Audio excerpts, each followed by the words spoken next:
अरे आलिया, तुम इतना सैड क्यों बैठी हुई हो? जाओ, कल रक्षाबंधन है, आप थोड़े दिन अपने घर जाओ।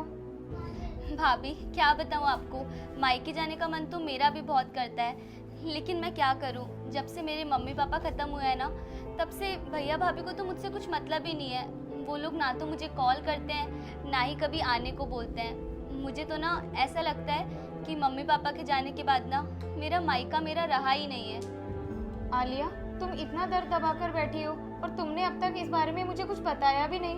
अभी क्या बताती मैं आपको, 2 साल हो गए हैं मेरी शादी को। आपको अच्छे से याद होगा ना, पिछली बार भी मैं अपने मायके नहीं गई थी, क्योंकि ना तो भैया ने मुझे फ़ोन किया और मैं नहीं गई। तब उन्होंने ये तक नहीं पूछा कि मैं क्यों नहीं आई वहाँ पर। अब सच बताऊँ ना, ना तो मुझे उनके बुलाने की आस रहती है और ना ही कुछ दुख रहता है। लेकिन जैसे जैसे रक्षाबंधन का त्यौहार पास आता है ना, तो भैया के साथ बिताए हुए वो हर एक दिन मुझे याद आने लग जाते हैं और पता नहीं क्यों दिल भर आता है मेरा। आलिया, एक बात बताओ, तुम्हारा भाई तुम्हारे साथ बचपन से साथ रहा हुआ है, पर अब ऐसा क्या हो गया कि वो तुमसे इतना दूर हो गया? पता नहीं भाभी, लेकिन एक बात तो मैं समझ गई हूँ कि रिश्ते ना केवल खून के होने से ही नहीं निभते। उनके लिए ना प्यार, समझदारी, अंडरस्टैंडिंग और एक दूसरे को समय देना, ये सब होना ना बहुत ज़रूरी होता है।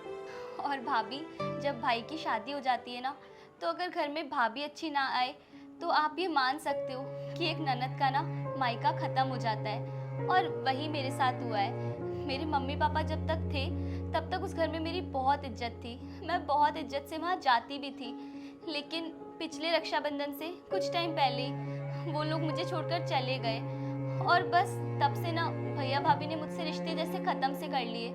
अब ना तो उन्हें अपनी बहन की परवाह है और ना ही वो मुझे याद करते हैं। बस अब ना भैया केवल अपनी गृहस्थी में भाभी और उनके बच्चों के साथ ही खुश रहते हैं। मेरी तो उनको कभी याद ही नहीं आती है।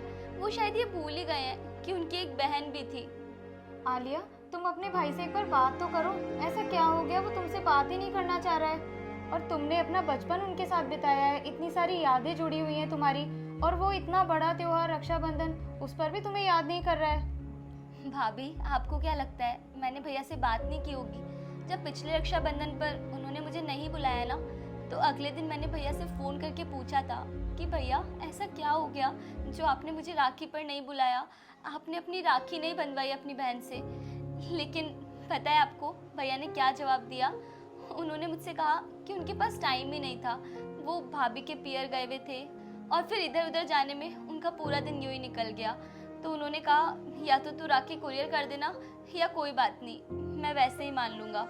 और तब मुझे पता लगा कि शायद ना